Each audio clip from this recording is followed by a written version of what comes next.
tulikuwa na shida kuhusu yale movements za Bwana Kipa. Mwanzo alikuja pale akajiondoa tena akarudi upande ule mwingine wa wetu walikuwa na furaha sana wakisema kwa kule amefanyiwa madharau.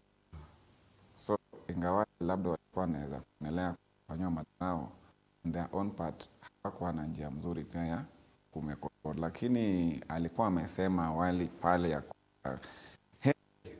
mpaka debeni akiwa yake kuliko kujiunga na kule kwingine. Kwa hivyo kurudi kwake has really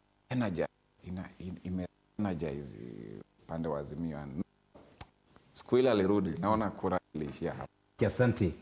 Sasa aweza kupata ni wetu wa pili ambaye mwingine anaitwa Jeremiah Nyaga. Jeremiah Nyaga ni mwenyekiti wa Hazina ya Uwezo Fund katika Mbugu Kusini, Mheshimiwa John K.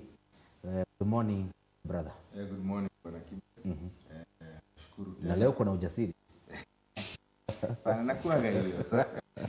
Nashukuru tena kunialika hapa GBS. Tuendelee masuala ya siasa. Rudia tena. Ni station chache sana. Naweza ita viongozi wa mashinani wakuja waelezee vile. Sababu sisi tuko kule chini. Sisi ndio NSIS ya ukweli. Wachana na NSIS ingine tunaambiwa hapa ya uongo. Uwezi ukadispute institution ya serikali. Kwanza uweza kudispute institution ya serikali. Anyway, kwanza nataka nikukaribishe. Naomba nisalimia na rafiki yangu ambaye anafika Yuri. Akiwa sehemu za Mokarara wa Idhaka. Nimesalimika. Na kakake ambaye anafahamika kama Julius Tau Atash. Salimika sana. Salimia Wakenya tafadhali. Kwanza naenda kuwasalimia wana Dagoretti South kwanza sababu huko ndio nyumbani. Na jumla pia nasalimia Wakenya. Pia hapa nawakilisha mrengo wangu wa chama cha Muungano wa Kenya Kwanza, chama cha IPA. Kwa hivyo leo unasema ya kwamba unaamini kwa siku 60 ambazo zimesalia Muungano wa Kenya Kwanza unachukua mamlaka. Anyway, ningetaka sasa kwanza mtazamaji wangu nitakuwa nasoma jumbe zako. Nilikuwa nimekuuliza kupitia mitandao yangu ya kijamii. Je, unaamini kwamba vyombo vya habari vimemgomea rais? Yes or no? Tafadhali yes or no? No. Naibu wa rais anasema vyombo vya habari vimemgomea kiwango ya kwamba haoni kana kwamba kuna haja ya kuhudhuria mdahalo ambao unaandaliwa na vyombo vya habari kuwapiga sasa wale wanawania viti vya na bwana. Ni kweli vyombo vya habari vimegomea kuzungumzia mambo ambayo swali langu lilikuwa yes. Yes. Okay. Haya pia hizo ni hisia za wageni wetu hapa ndani ya studio. Nitakuwa nasoma jumbe za wachache kupitia mitandao yangu ya kijamii. Naona pia Wakenya tutazama kule ndani wanasema vipi kuhusu swala hili iwapo serikali ama vyombo vya habari vimemgomea naibu wa rais. Nataka wakati huo mwelekezi atupatie mwelekezi wangu tupatie sauti yake Francis Atwoli akisema ya kwamba bashiri kwamba huenda jina la naibu wa rais halitakuwa kwa ballot. Jina la William Samoei Ruto haitakuwako.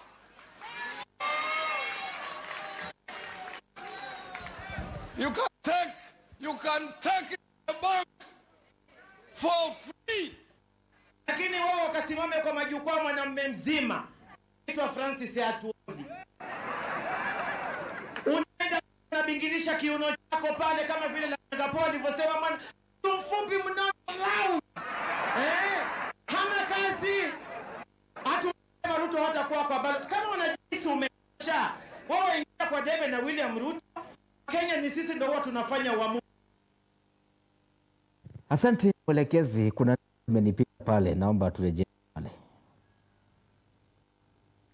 Jina la William Samoei Ruto haitakuwako.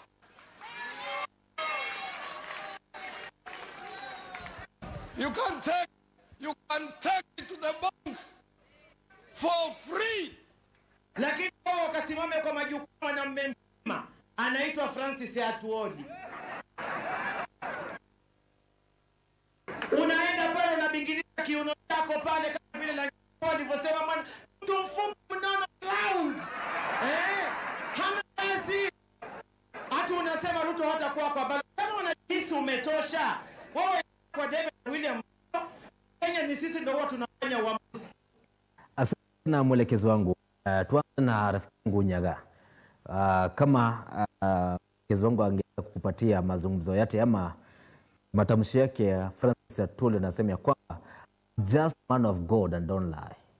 Anasema ya kwamba la naibu wa rais alitakuwa debe. Hivi sasa tunavyozungumza tume ya IEBC imeweza kuidhinisha kwamba kunyeshe kukose unless otherwise la naibu wa rais itakuwa kwa waniaji cha urais.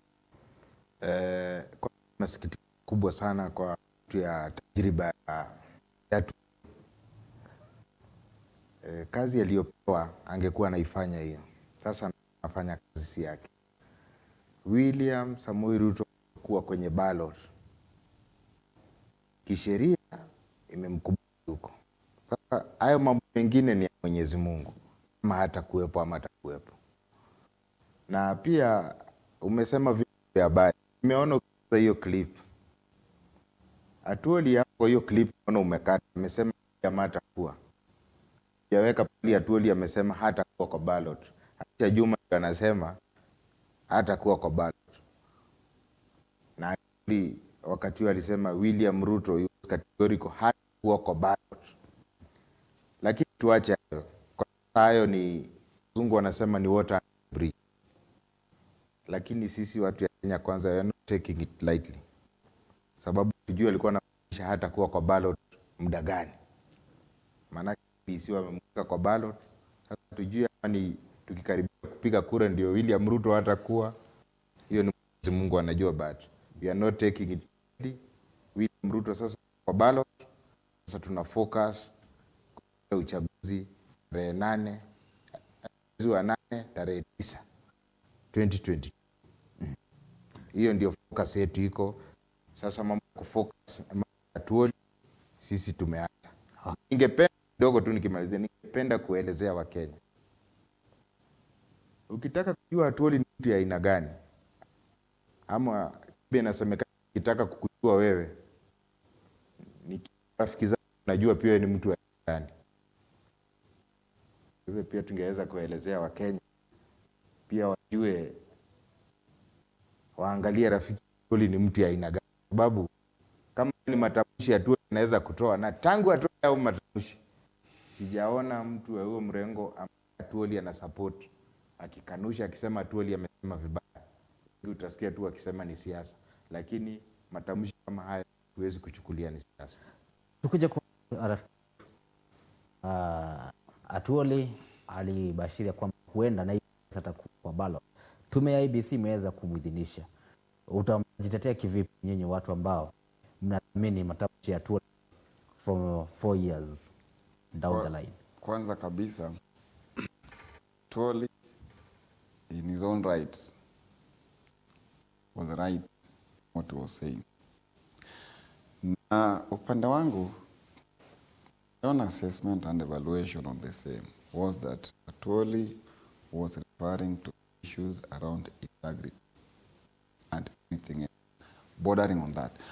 So, Atuoli kusema kwa jina haitakuwa kwenye ballot, maana yake ni Atuoli alikuwa anaonelea kupatiwa clearance na EACC na other agencies dealing with the same ingekuwa ngumu. But now it is so fortunate that EACC didn't see anything wrong with him, regardless of even the past case where he has been charged. Ardhi alichukua ya mtu mwingine 2027 no 2007 suppose. Kuna bado pale kumekuwa na proof that land on which West Hotel is sitting was not legally acquired. Kwa hivyo Atuoli ameangazia masuala ya integrity. Ndio maana alikuwa anaonea round if EACC and other African agencies wale wamepewa kazi ya kuchunguza na kupeana guidance ya wanasimama to take their work seriously, na IBC isimame ground yao pia, then most likely kwa kwenye debe. Lakini pia kwa kwenye debe haijamaanisha mtu atachaguliwa. The cases and the zile implications alikuwa the charges and all that, they are still there. The public are aware, na hakuna issue yote. There is nothing that not us, even if it's there to himself, but now the previous record still holds. Kwa hivyo hayo tu nasema kuhusu vile alikuwa mene. Kwa hivyo mwenzangu hapa hakuwa na alijitoka pale kusema kwa matamshi yale hayakuwa mazuri, lakini sasa kama tule alikuwa amerejelea mambo ya integrity, utakuja tena uanze kusema kuwa umeongea baya, unaona? Kwa hivyo it was very intended for people with integrity should not be seen around the ballot paper, leave alone hata kukua kwenye ballot yenyewe kuonekana tu. So maana ya kwamba yes, our institutions yes, bado tuko na tunafaa kupiga kukabiliana na swala la ufisadi. That is the point. Pia kuna baadhi ya viongozi ambao walikuwa wanawania viti tofauti ambao IEBC imeweza kuwazuilia kutokana na masuala ya ufisadi. Ukiangalia kama aliyekuwa gavana wa jiji la Nairobi Mike Mbuvi Sonko hivi sasa ameweza kutupiliwa mbali. Kuna ule rafiki yetu kwa kule kaunti ya Nyeri. Does it mean that the institution they are being selective wakati wazuilia wengine kuwania na wengine kuwapatia nafasi nyingi? Nadhani kuna kibe kidogo na ni vizuri tuelezee Wakenya ukweli, na ningependa kumweleza kiangu. Ni vizuri tukikuja mbele ya kituo cha televisheni, si vema tuseme yale mambo na siasa wanasema. Ni vizuri useme yale wewe mwenyewe unajua. Manake sasa yeye amekuwa mtetezi wa Atuoli akisema kwamba Atuoli alikuwa anaelezea kuhusu masuala ya ufisadi. Lakini ukweli wa mambo ni kwamba sikusikia Atuoli akisema mambo ya ufisadi. Na hata kama kuna tetezi za ufisadi, Atuoli si hakimu, Atuoli si wakili, Atuoli si mwenyekiti wa EACC, Atuoli si DPP, Atuoli si TI. Kwa hivyo hana mamlaka yoyote katika hiyo misingi ya kusema tuhuma ama atuhuma. Bwana Kipu, nchi siku zote naibu wa rais anasema akishika hatamu za uongozi atahakikisha kitengo cha DCI, koti na wengine zinafanya kazi independently bila muingilio serikali kuu. Sababu hizi kesi ambazo bwana Kibe kidogo, mimi si mtetezi wa bwana Sonko. Leo na utanikosoa, majaji watatu walikuwa kukata kauli kuhusu kesi ya Mike Sonko. Lakini tuliona juzi kabla hata jaji wajakata kesi, bwana Bukati alikuwa shahamu kwamba Sonko hawezi kusimama kiti. Kinama, asante. Naomba tusikae pale sana.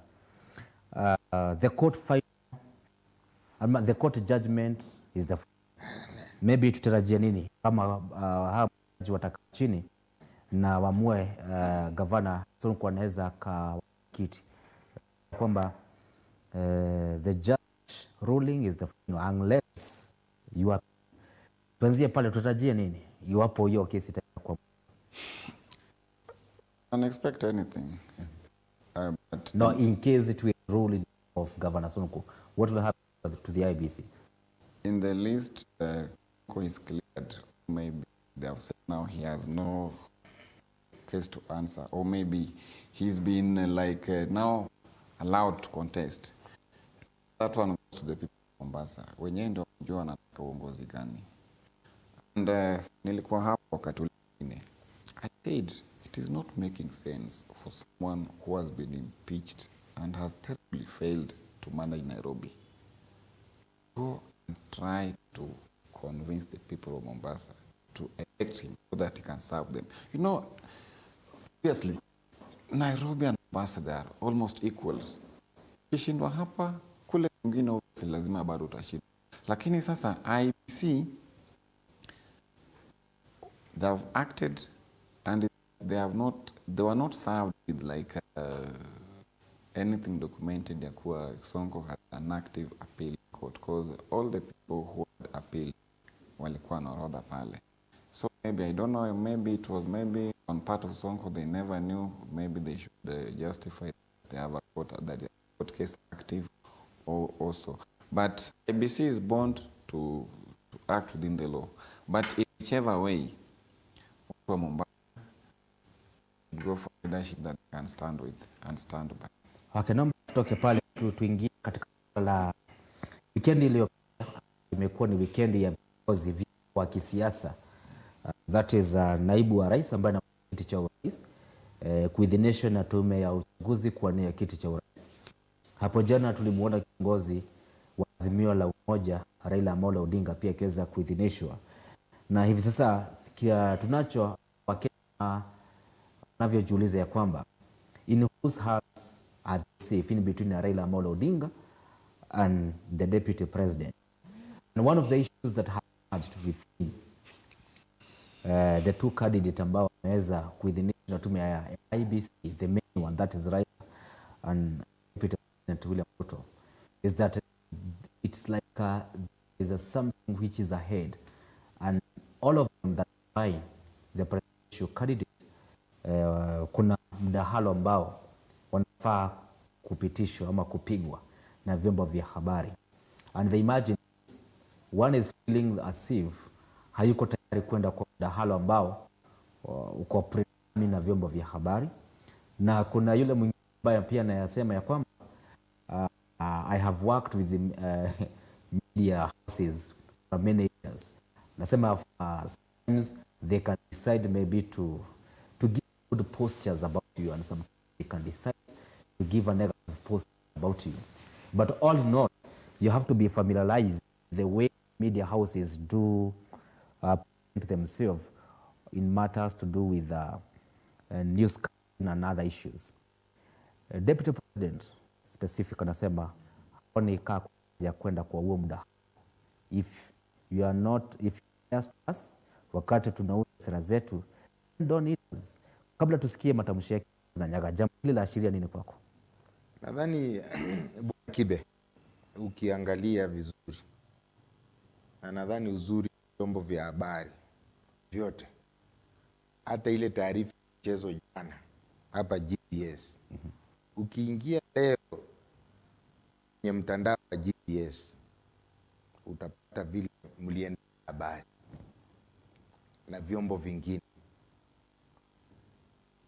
na ni kweli. Jana mimi mwenyewe sitataja station ambayo nilikuwa naangalia za saa 3 nilikuwa na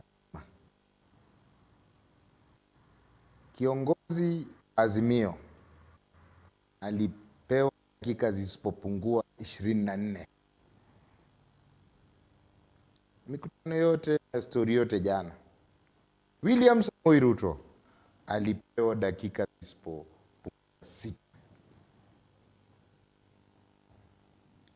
Na nilipokuwa nikiangalia nikaona niko, lakini licha haya yote, hiyo tunaita mainstream media.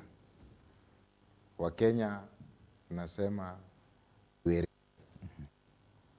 na naibu wa rais anasema wajinga Kenya hii ni wachache.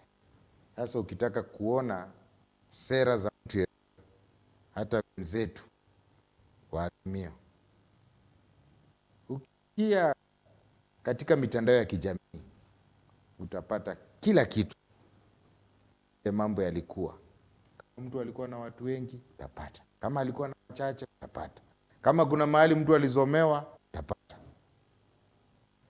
Hiyo iposa naibu wa rais amesema haoni haja yeye kwenda kwa predetermined debate. Naomba tusikie hisia za rafiki yetu.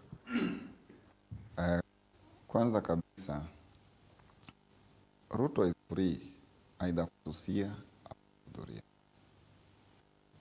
Remember, even the debate that was done, President Uhuru never attended. And he even never gave reasons of this media is biased, which one is not biased and all that. However, Ruto, he feels the debate biased in a way also. But before we go there, you confirm, maybe from here, I think that our media are being biased. Okay, in media, na unapojibu hilo juu uko chombo cha kupeperusha habari. No problem. Media, there are people that we really have to be careful on your hand. And for any politician, I would advise, maybe I'm a small person, says ongea watu wa DP wasikie like ndugu yangu. The least thing an aspirant that ever do is to open a battlefront with the media. You know those people, they can paint you black or which color wamepatia atasema kumbe ni hivi. And it is just incumbent upon him. Fine. Ni kwa nini napewa muda kidogo? Ni kwa nini hali zangu zinaangaziwa kwa dakika chache kuliko zile zingine? For instance, no politics. And after going through what we went through in 2007, the media has been careful on what they want the people to hear and what they don't want people to hear. And you, for matters of logic and practical, if you work in a media house, in public rally, and like 95% of whatever speeches zinatolewa pale are insightful, zina inspire hatred, ni matusi, what would you do?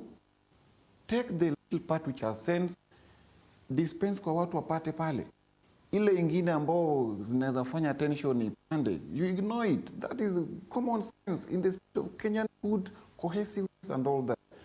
But if the Kenya Kwanza team are complaining about airtime wanapatiwa pale, can they not have responsible speakers? Wale watu ambao wakiongea Kenya United, not people when they talk, people are like, are we talking or not?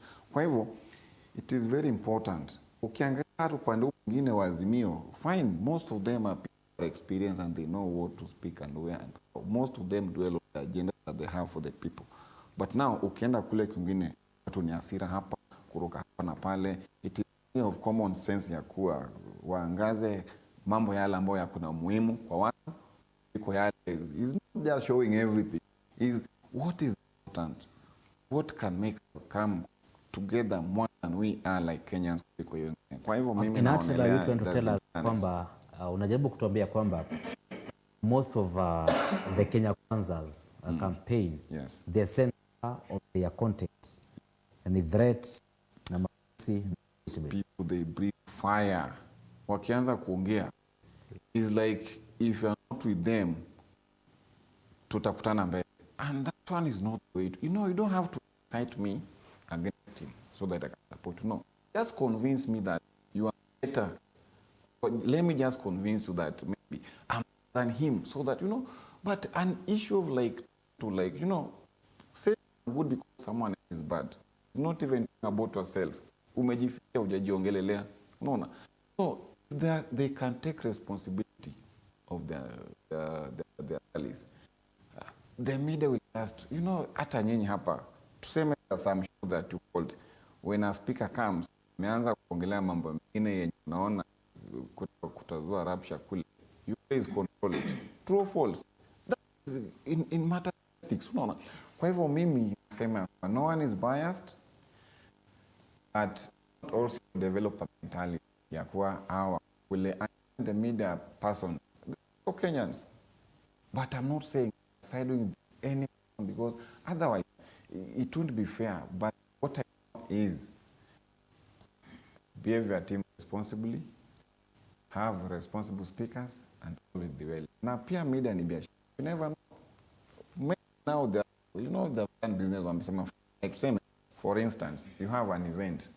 Alafu kwa wale umwambia wewe kujeni mfanye hivi na hivi na hivi na hivi. You know, that is some event that you are paid for. When we make news later on the day, we can decide to give bonus. I don't want to discuss about the media policies on the administrative, but anyway, tukirejea tena Nyaga, your friend sema kwamba nyinyi watu wa kwanza always when you get breathe fire, create intention, exciting. Tutakuja kuzungumzia hilo. Before that, tukirejea tena tunamsikia naibu wa rais akisema kwamba haoni haja ya kuhudhuria mdahalo ambao unaandaliwa na vyombo vya habari.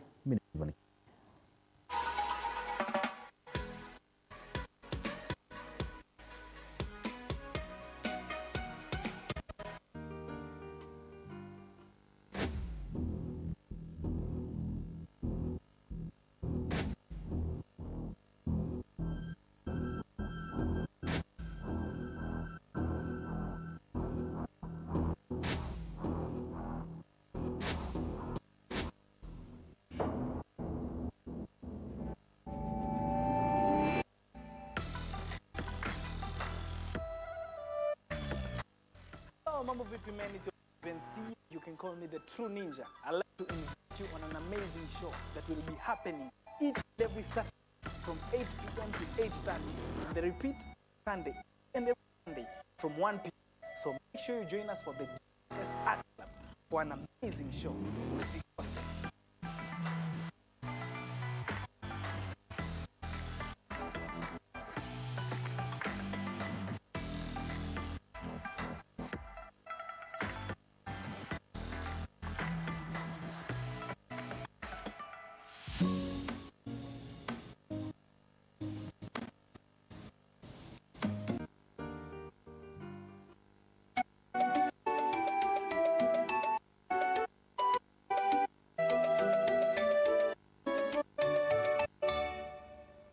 Dear friends, why are we still talking about gender-based violence? Why is this still an issue? Why is it still one of the most widespread human rights violations? We're still discriminating others based on their gender or sex. We are the problem. We are the physical abuse. We are the sexual abuse. We are the psychological abuse. We still allow. But not me. But not me. But not me. I want to be informed about gender-based violence. I want to inspire others about gender-based violence. I want to initiate change in the community. I choose my influence to stop gender-based violence. I want to be counted as a hero for championing the stop against gender-based violence. Let's not be silent. Speak out. So join us on this journey as we talk about gender-based violence across our homes, from our homes to the rest of the world. Can we count on you? Can you say count me in? Count me in. Count me in. Count me in. Count me in. Count me in.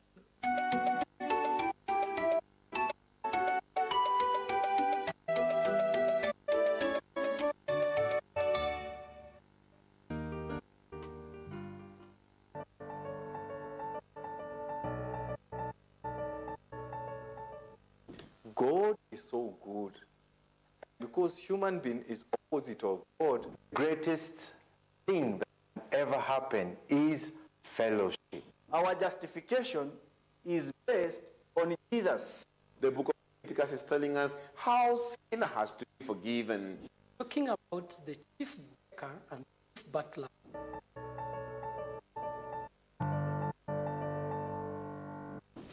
Know this first, that no prophecy of the scripture is of any private interpretation.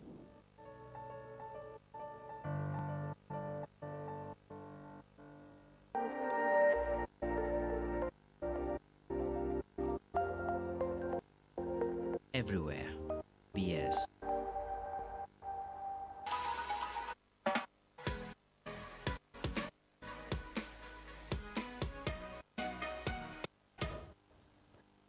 Karibu tena mtazamaji wangu wa GBS TV kwa sehemu hii ya mwisho ambapo tunazungumzia kuhusu suala hili nzima ambalo linahusu Wakenya pamoja na wafuasi wa kisiasa ama vigogo wa kisiasa. Tulikuwa tunajiuliza, ni ukweli ya vyombo vya habari vimemsomea naibu wa rais? Ndani ya studio ni wageni wawili ambao wanazungumzia suala hili kiutendani. Niko naye Jijo Tula kutoka chama cha AP na niko naye Jeremiah Nyaga kutoka Kenya Kwanza, na nilikuwa nimekuahidi kwamba nikirejea tena tutakuwa tunapata sauti yake naibu wa rais, na kisha tukipata sauti yake naibu wa rais tutakuwa tunasoma SMS tatu pekee. Tafadhali ni radhi tu, I will only be able to read 3 SMS. Kwa hivyo tukasikia sauti yake naibu wa rais.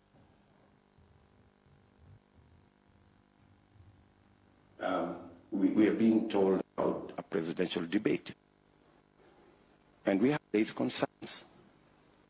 Yes, I saw yesterday they told us that this is a podium or this platform that is supposed to assist the people of Kenya to understand this and their issues and their ideas, and so that Kenyans can choose on the basis of information and knowledge. But to be fair, the debate is being organized by a media that has taken side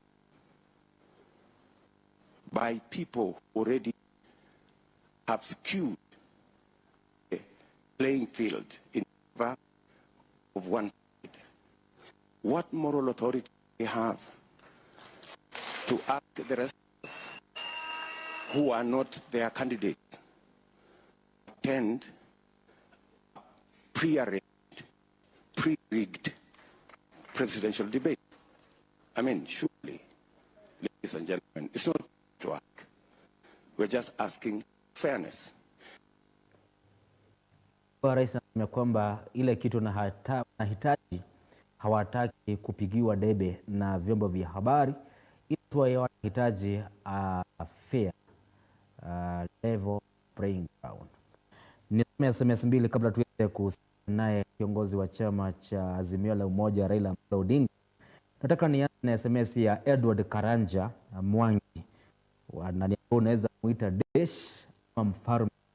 Anasema ni ukweli, you media guys have taken side, which is very unprofessional. TV zote anasema zinaonekana kuwa za Azimio. Haya, hiyo ni hisia za Mkenya mmoja. Tuweze kupata ya pili. Asema waendelee kugoma, waliokudharau siku moja watakusalimia kwa heshima. Anaitwa Precious Dennis akiwa Laikipia County.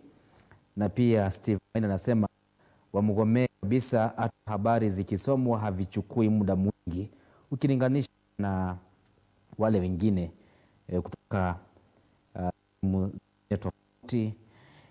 Jogu wa Trench kujua amenisomea ni kutoka kwa Steve Maina akiwa sehemu za Mbezi, na naomba kwa heshima wageni wetu na wenye watazama nisome nyingine moja. Nasema ya good morning my brother Zero Gishagi, tuko ndani ya nyumba. Sorry. Okay, good morning my brother Udhiro Geshagi, tuko ndani ya nyumba, hata wamgomee ama wamchukie Mungu na wananchi, tuko na yeye pampa tu pampa. Jana Udhiro Geshagi alifungua Udhiro Mixed Secondary School, we loved him. Naweza nikasema baadhi ya SMS nimeweza kusoma, wananchi wanaonekana kwamba wana feel ni kana kwamba vyombo vya habari isipokuwa Ivan Kibe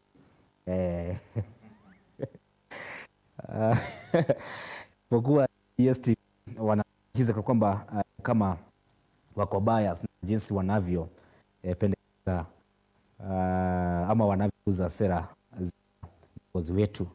Na pia naona SMS nyingine ambao amenitumia na niambia tafadhali hii inaitwa Yuri. Anasema si hivi, mbona analia kuhusu media feature privately owned companies, would tell him now how to run Western. Sielewi mbona His Excellency the Deputy President analia kuhusu media which are privately owned companies Nobody tells him how to run Western Hotel, so he did not dictate how other people run their companies. Hisia za wananchi, and we cannot despise them. Hatuwezi tukafunga macho tuseme hatuzioni, hatusikii ama tufunge masikio. Kabla ni walejesha wageni wangu, tuweze kusikia naye kiongozi wa chama cha Azimio la Umoja alikuwa na lipi kuhusu vyombo vya habari. I have been in politics for a long time. I know that the media will praise you or will vilify you, whatever they do, but that is their freedom of expression. We don't question this. We want to create a free and democratic society where there's freedom of expression. The media can censor, the media can critique, the media can educate, the media can also oppose. So we really have no issue with that. We want the Kenyans also to conduct themselves peacefully for this election process.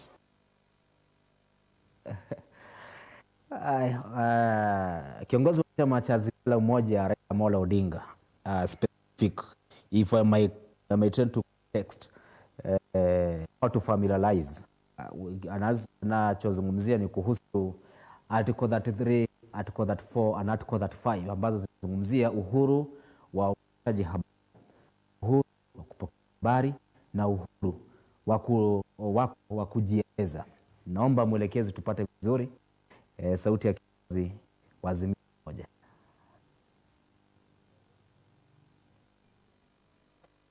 I have been in politics for a long time. I know that the media will praise you, will vilify you, whatever they do, but that is their freedom of expression. Don't question this. We want to create a free and democratic society where there's freedom of expression. The media can censor, can critique, the media can educate, the media can also oppose. So we have no issue with that. We want Kenyans also to conduct themselves peacefully through this electoral process. Okay, huo ni kiongozi wa chama cha ODM na pia flag Azimio la Umoja. Inaonekana ya kwamba hapa ni kuvute. Kwa nini viongozi wote, kwa nini Wajakoya kujitokeza maybe kurespond? Kwa nini somebody wale wengine ambao wanawania nafasi hii ya urais hawajakashifu, wengine hawajatetea media? Kwanza na ndugu yetu mlikuwa kwa Nyagapi sema ya kwamba Kenya hata watu naona ulikuwa kwanza, utuambie ya kwamba is it true ya kwamba kazi yenu ama Kenya Kwanza, the reason why maybe you are feeling as if you're not getting enough airtime as compared to the other side, just because when you get mark, you Kenya Kwanza you always breathe fire samani? Nadhani hiyo ni propaganda ya watu wa Azimio, sababu katika nchi yetu ya Bwana Kibe tuna kitengo kinaitwa NCIC. Wako katika mikutano yote ya kisiasa Bwana Kibe. Kama kuna wakati ama mahali ama mtu ameongea mambo ya uchochezi, tungemsikia akiwa kotini. Kwa hivyo hiyo ni propaganda ya watu wa Azimio. Jambo la pili, kiongozi wa Azimio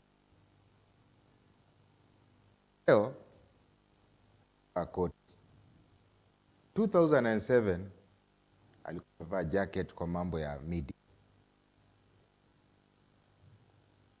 Rudi kwa makavazi uangalie, na media fulani hazikuwa zinakava rally za ODM. Bwana Kibe, walifurushwa wakapigwa kwa matamushi ya kusema kwamba wananchi mkibidia fulani kwa mkutano wetu mwafurushe.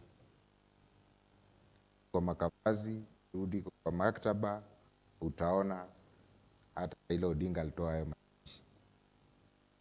Ni sisi watu wa Kenya hatujasema watu wa media yote wafurushwe. Tunakubaliana nayo, media ni biashara ya watu. Lakini ikiwa biashara ya mtu, hata kampuni ambazo zinauza maziwa ya kunywa ni biashara ya watu. Na ikiwa biashara ya watu, sio haki kuwauzia Wakenya maziwa ambaye yameharibika. Same na watu ya media. Ni biashara ya mtu, lakini hiyo media, ukifanya biashara yako, kuna sheria zinakuongoza. Usipoelezea Wakenya ama usipopeana habari kwa usawa, si wanasiasa huwa wanachoma nchi, ni media huwa zinachoma nchi. Sababu hata leo na Kibe, leo ni wanasiasa wengi sana wanasimama viti vya urais, na ni jukumu la media kuelimisha generation ambayo inakuja. Leo hii IBC imeidhinisha, nadhani hawajafika 10. Niliacha wakiwa 13. Lakini leo ule mtoto ambaye ako shule, ukimuuliza watu wangapi wanatia viti vya urais, probably akuelezea ni kweli. Kuna uwezekano katika masomo watoto wanasoma, kuna masomo inaitwa social studies, kuna uwezekano 2023 mtoto anaweza ulizwa swali shuleni. Election ya 2022 kulikuwa na potential candidate wangapi? Anaweza multiple choices ya 2, 3, 13, 20. Sababu media ili mislead, sababu ilikuwa ilete 2 tu, mtoto wake 2 hataanguka mtihani. Okay, no. Lakini hiyo media, na ndio kuelezea, tukuja pale kwa mambo ya bias. Hiyo media ingekuwa inapatia equal airtime, nalete Wajakoya, nalete Kigame, nalete mwingine, huyu mtoto swali likija pale katika mambo ya social studies, sababu wewe inatokea hataanguka. Lakini kuna mtoto ataanguka mtihani 2023 na tabiri sababu ya media. Kuna I have a question that I want to use, maybe kwa Koe Nyaga na Wakenya wale wengine ambao ni wafuasi wa Kenya Kwanza ambao wanasema kwamba media houses they are being biased. Ndio kwamba media houses they are being guided by some conduct, by the code of conduct, na kuna institution ambazo zina guide the media houses. If they are being biased, kumbuka chombo cha habari chaweza mpaka kikazimwa ipo kuna mapendeleo. My question back, nini baadhi wale naibu wa rais anapolawama kwamba siku baada nyingine, because the institutions that are mandated maybe kufuatilia vyombo vya habari kama media communication authorities, hizo zote, is that because ya kwamba hazioni ya kwamba media ziko biased? I want to just put that question to you now, wakija wengine ambao wanatutazama now. Let's come to my friend. Umesikia kiongozi wa chama cha ODM akisema kwamba yeye ako na ametembea safari sana katika maisha yake yote ya kisiasa na wanahabari, na anasema ya kwamba anajua wakati mwingine anaweza wakakupatia good posture, wakati mwingine kupatia negative postures, but hilo si hoja. Hoja ni kwamba let them have the freedom of expression, the freedom to carry the activity. Do you think that kwamba kwa njia moja nyingine anajaribu kusema kwamba media house zipatiwe uhuru wao? By simply saying that media is a team of professionals who knows what to do and how to do it. And media will present you wherever you are. Let us not lie about that.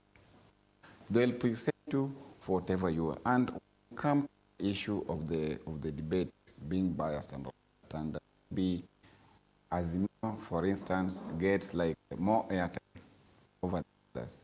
You know, it was only fair Kenya Kwanza to say that the rest of the countries, apart from both of them, some others are getting. There are only some aspirants anapata, both of them mostly. But now, wengine pale wakakuja kujua when they took their papers there for clearance. They have not complained. You know? Now, for instance, Azimio has a diverse team of campaigners. There are teams for every region. You will see, naangazia wale ambao sehemu fulani, they go to another one, they go to another one. How do you expect that to be in a minute? Let us just let us talk about it logically, to own it practically. Someone has like 6 teams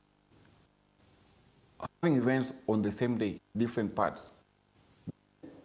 A team has only 2 teams. Then you expect not possible. Let's go to integrity question. Naomba tafadhali, tafadhali. Muda wangu ni kumalizia. Twende tuangalie swala kuhusu integrity. Yes. Na kama ulivyosema hapo ya kwamba Ruto na kwamba samahani, His Excellency the Deputy President of Republic of Kenya. Vyosema hapo awali anaonekana kwamba ako na mawa ya ufisadi. Maybe katika ule mdahalo ambao huenda una vyombo vya habari, the integrity question might be the main question ambazo kangazwa pale. I just want to point about that. Nyaga, nilikuwa nimeuliza hapo pale kuhusu swala the communication authority, the media council of Kenya, the one who oversees the media houses.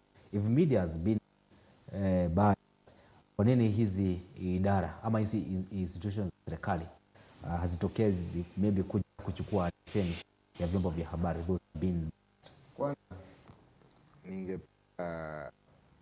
mbali na media council, hata ukipeleka mali media council mwaka 2007 media zilifungwa, media council kwa consulted, sababu serikali ilionelea kwamba ile mambo media wanaonyesha ina need kwanza ifungwe, watu watumie TV.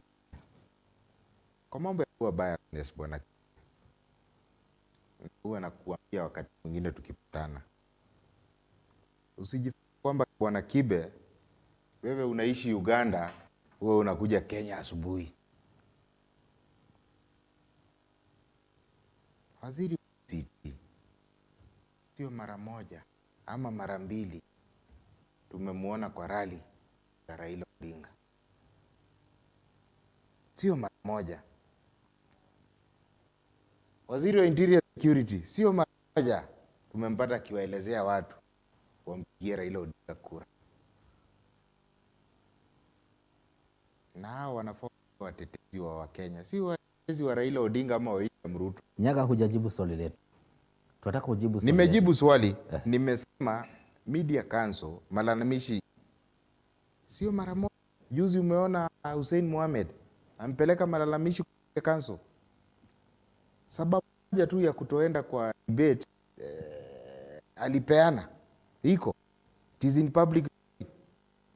Okay, number. Na sasa nirudi hapo, the same media council ambaye tunasema iko bias, hata baada ya sisi kupeana malalamishi hajapata kutujibu. Na kama sio lazima watujibu tena, ndio nirudi kwa mwenzangu William Ruto anaeleza, anasema media iwe fair kwa kila mtu, hakusema kwa Kenya Kwanza peke yake. Ni pengine alikuwa anaongelea wengine, ni vile tu hakutaja vyema, lakini alisema media iwe fair kwa kila mtu, hakusema kwake na Raila Odinga. Swali kuhusu integrity ndugu yangu. Is it in order if the deputy president might lose the election, he might blame the media houses? The other question is it in order for the deputy president just to say that he will not attend the presidential debate because some of the nitty-gritties within the media houses? Kuja kwako, the sort of integrity is because deputy president naona kama posture yake ina mawa ya kiufisadi na masuala mengine, that way anasingizia media kutoenda because of what maybe he predict inaweza kuwa na solar integrity katika mdahalo. tumalizie twende zetu. So hilo. And you should not forget ya kuwa the media will just be there to project what is happening. In such debates, unapata kila Mkenya anauliza maswali pale. Anakuambia, tulisikia ulifanya hivi, tulisikia ulifanya hivi. Can you tell us about it? You know, in such an event, you cannot say the debate has been pre-rigged. Whichever way, attend the debate. If there is bias in what will happen in the same event, Kenyans will see. I simply said that whichever way, dakika moja kwingine upeane 20 mangapi, Kenyans are there, they know the bias that is there. Hivyo, to debate is something much than claiming the bias kwa media. Kuna kitu fiche that friend here should come out atuambie, what are they hiding, you know? And there's nothing that Kenyans don't know about them. Because in most of their rallies, you cannot say you're running for president while in your rallies, you take 90% defending yourself from allegations that have been leveled against you. Fire doesn't come, okay, smoke, obviously, when it comes out of a place, it means moto iko pale. However, they advise them that instead of fighting and giving reasons they cannot attend, let them just attend and find out if that bias is there. It will give them opportunity to prove ya kuwa Kenya tuliwaambia kwa namna hii na leo mmeona vile iko, so that Kenyan will get them, or maybe waseme kumbe it was sheer propaganda, no? So kama kuna maswali yatakuwa mazito ambayo yatakuwa na wapea uzito, at least just try to round those issues so that given the opportunity you can talk to them. Then before my time elapses, I want to tell my friend here, you know, dunia Waswahili wanasema ni duara. English wanasema it goes, today is your turn, tomorrow is my own turn. Previously in 2017 or even in 2013, we know the Jubilee pair was facilitated. The same ministers now Raila Rosha have been working for them, so they formed government previously. What has so much changed? Is Baba and not Kenyans? Are ministers having a choice now to work with the person they feel and can make Kenya better? So let's first tell us why it was not a mistake for them to be supported in 2019, the whole cabinet and any person who was in government by then. Why did they say it was wrong so that they can stay away? Why is it only wrong this time or the other side? You know, that's the double standard we're talking about. Can they just say maybe the time of has come to get support from the people in government? Should it be so?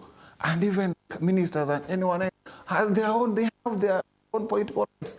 Working, you know, that the people who have been in government, they know with whom government agenda is what has come available. And they know the who are not going to implement them. Kwa hivyo, kuruni Mungu ya kuwa you had one, the other team complained, but this,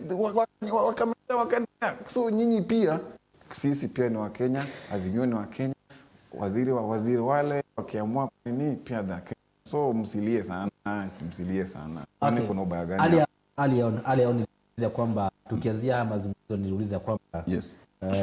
Unaamini ya kwamba media house are being biased? Kasema now you're confirming to us now they are being biased. No, I talk about that, it was then I'm responding. Okay. Please, okay. Kenya so not is okay. No, according to what you asked, please. I didn't say media were by them. I'm just saying the ministers waliwa mkono. Kwa hivyo wakiunga mkono pande huu, sijaona ubaya. Umejitetea. Nyaga, your friend amesema kwamba tukimalizia tuende zetu. Amesema kwamba the reason why and the bottom of why the deputy president hataki kuja kwa mdahalo, anasingizia media they've been biased, but the issue is that amejama wa siasa, integrity issue. Hiyo ni propaganda bwana Kibe.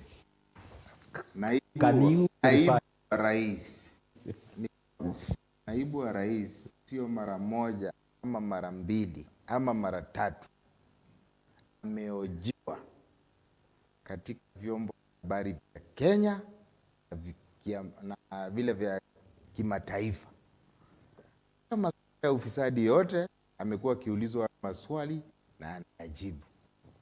Kwa hiyo sioni kwa nini ati sasa wakati huu ndio ataulizwa mambo ya ufisadi. Amekuwa akiulizwa na anajibu.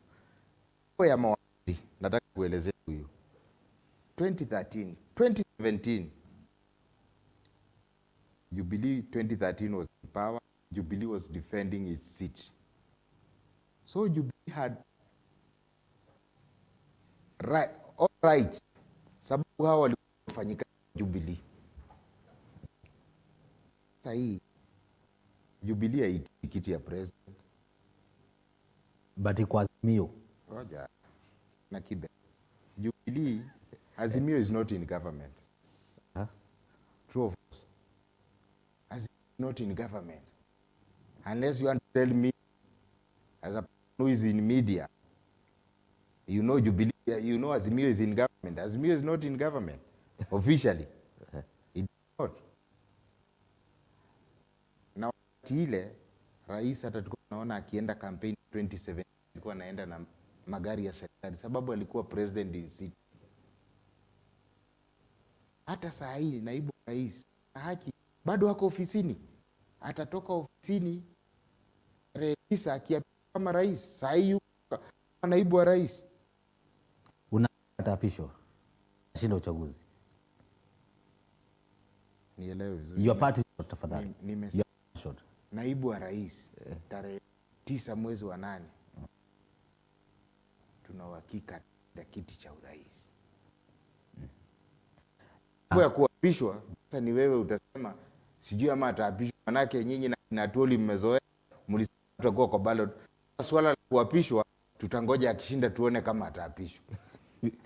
Naomba tupatie party shot na kuna letu huo hujajibu bala tumeuliza. If he is complaining against media being biased, in case he lose the election, will he atalaumu vyombo vya habari? Hatutalaumu sababu vyombo vya habari havipigi kura. But now kama tutapoteza uchaguzi fairly, kotini hatutaenda. Lakini tukipoteza kura unfairly, sababu unajua upigaji wa kura bwana Kibe, upigaji wa kura ni process, sio event. Within the process, if kuna jambo litaendelea vizuri, that will lead us, we know where to go to complain.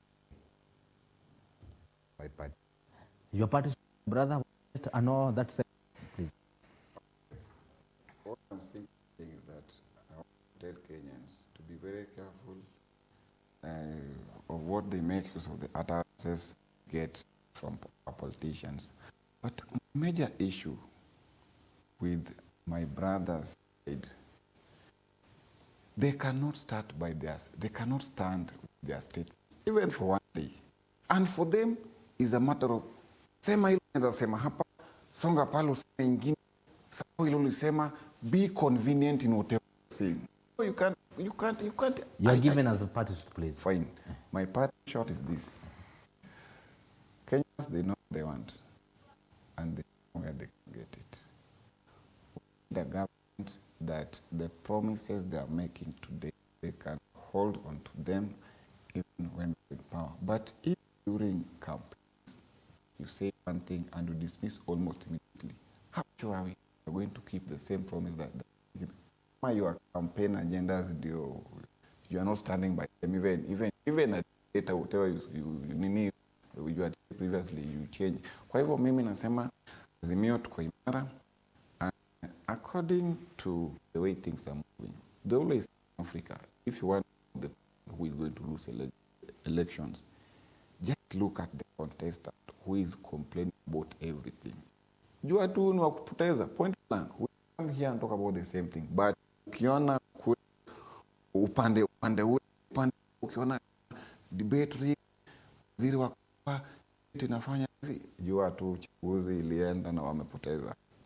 That's what I'm telling you for free. Nataka niseme asante. Nataka nikushukuru sana kwa kunitembelea studio. Mwenyezi Mungu akinijalia tena kwa mazungumzo zaidi. Nashukuru. Mimi nataka niseme Asante kwa mtazamaji wangu wa GBS TV ambaye amekuwa mwaminifu kuanzia asubuhi. Sitaweza kusoma baadhi ya watu ambao wametoa zao, lakini nikawatambua na Boroa Pipeline, Kamau hii, Kimani Wajo, PC wa Juko, Skibe, George Kariuki, Beth Gitonga pamoja na kama Wachaposa, Miwa Mirera, Edward Anja, Trenchcoat, Johnny Wateri, Githurai, Steve Maina, Msowa Unge, Bubedhi wa Gasharagia, Daniel Chege na Wilma Fogoni. Asanteni sana kwa watazamaji waaminifu. Kuonana tena Jumatatu jioni majaliwa yake Mwenyezi Mungu. Endelea kutazama vipindi vyetu vya GBS TV. Bye bye.